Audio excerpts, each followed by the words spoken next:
Perek Chof Aleph, Chof Vav Aleph. Vahi Achrei HaMagefa. It was after the plague. As a result of Balpor, there was a plague. 24,000 Jews died in the plague. So Torah says after the plague, V'yom Hashem Moshe ve'Elazar ben Aaron HaKohen Lemar.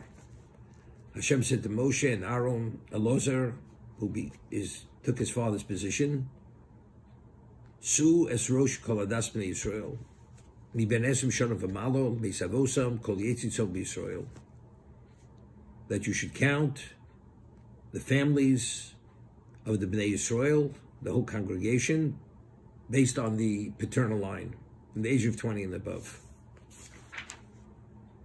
So, in Pasuk K, when it starts with the tribe of Ruvain, it says, Ruvain b'chor Yisrael, Bnei Ruvain Chanoch. Who were the sons of Ruvain? Chanoch mishpachas hachanochi. Lepalu mishpachas hapalui. It could have said, Chanoch mishpachas Chanoch. Palu mishpachas Palu. Chetzron mishpachas hachetzroni. Lecharmi mishpachas hakarmi. So over here Rashi, in Pasuk K, cites the Midrash, Vishahoyu umos mevazin osan. The nations of the world, they were mocking us, they were disgracing us. What were they saying? Ma'elu misyachsin al shivteim. Why are they tracing their pedigree to the paternal line, and they identified with each one of the tribes?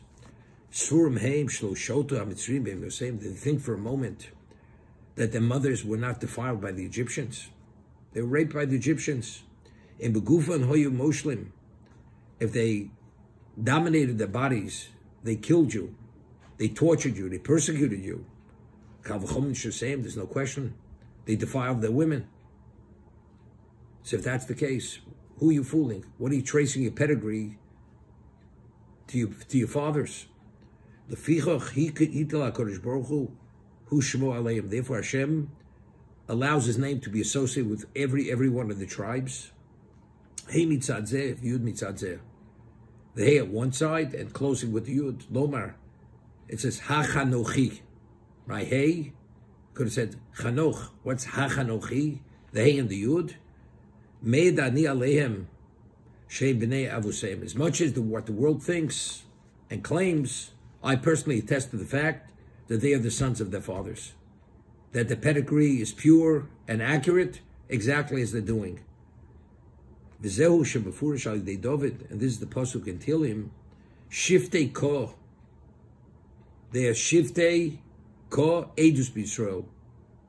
Hashem hazeh meir aleim. God, Yud Kei, attests to the fact that the Jews' pedigree is pure. Shemisyachsim l'shifteim, that their pedigree identifies with their paternal line, with their tribes. Lefichoch v'kulam kosav hachanochi hapalui. If every one of the families, you have the Hey and the Yud, Avol b'yimno, but the family Yimno lo hutzrach loma mishpachas hayimni, v'visha Hashem kavua bo Yud b'rosh v'Hei b'sof, because it's Yimno, the Yud at the beginning, but that's exactly why Hashem has to attest to this fact, because the nations ridicule us and say, "Who are you fooling? Do you think you're pure? You're not." And they said logically, if they tortured you and killed you and controlled and dominated your bodies, don't you think they took advantage of the women? So there's a question we asked in the past. Until the story of Balpor, we find at the time of Kabbalas Torah, the Jews themselves, they were counted at the beginning of Midbar. It says Visyaldu al mishpachosam. They went, and the Rashi cites the Midrash. We brought out documents of pedigree, again, when we were counted, to identify with each one of the tribes. We had documents of pedigree. So the nations of the world came to HaKadosh Baruch Hu and says, what about us? Why did you give the Torah to the Jewish people? Why don't you give the Torah to us? So Hashem says, could you prove your pedigree? You're all products of incest and adultery. My children could bring the documents of pedigree. So the nation should immediately respond. What are you talking about? The Jews themselves, if they were tortured and murdered and persecuted and enslaved, don't you think the women themselves were defiled? So what's the value, what's the worth of the pedigree? That's what they should have responded immediately, but they didn't. Why now do they come with this claim? And earlier, until this point, there was never a question the pedigree of the Jew. That's the question we asked.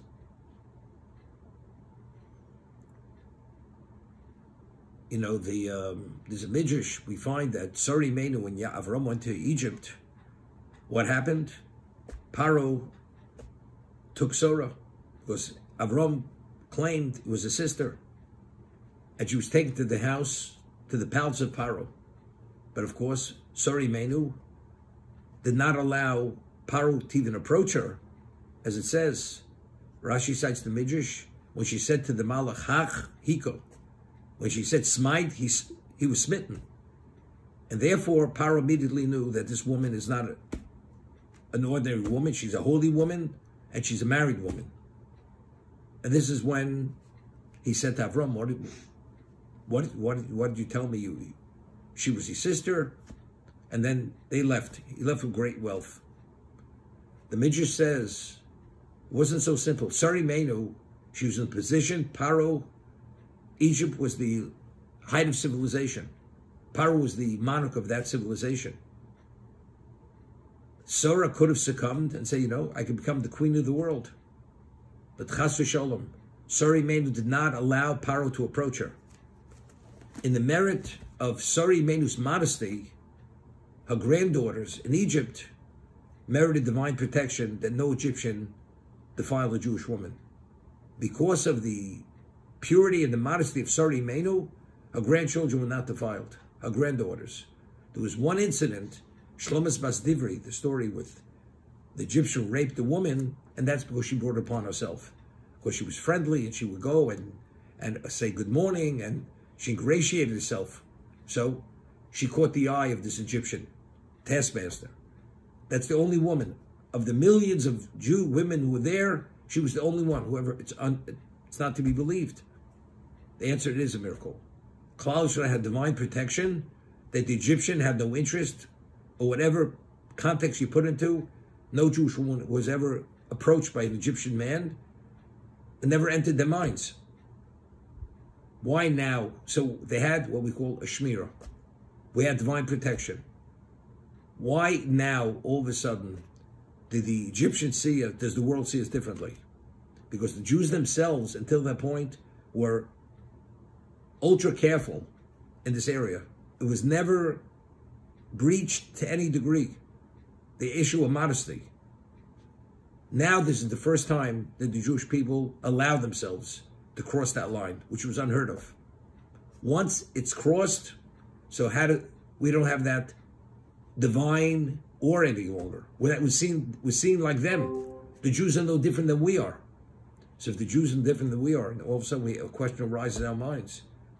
Maybe their pedigree is not so perfect. And therefore, it's a question, so who are you fooling? Automatically start ridiculing us. Hashem says, I attest to the fact that the pedigree is pure. Hachanochi, Hapalui, Yud-Kei, Edus, we're Shiftei Koh, we're the tribes of Koh. Koh, Yud-Kei, attest to our pedigree, to our purity, and that's Edus B'Yisrael. That is the testimony for Klal Yisrael that we, the children of our parents. So I asked the question in the past.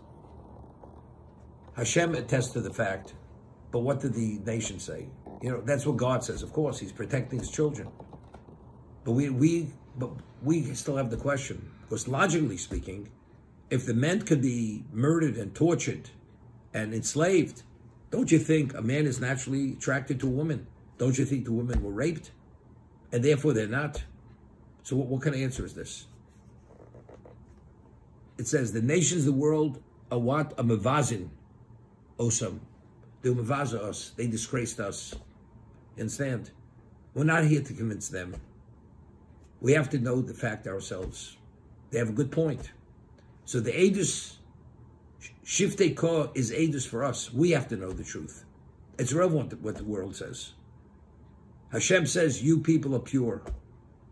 The Goyim say differently or question it. The nation of the world is relevant what they say. I am offering testimony. This is the fact. Where do we see something similar to this? The Torah begins with creation.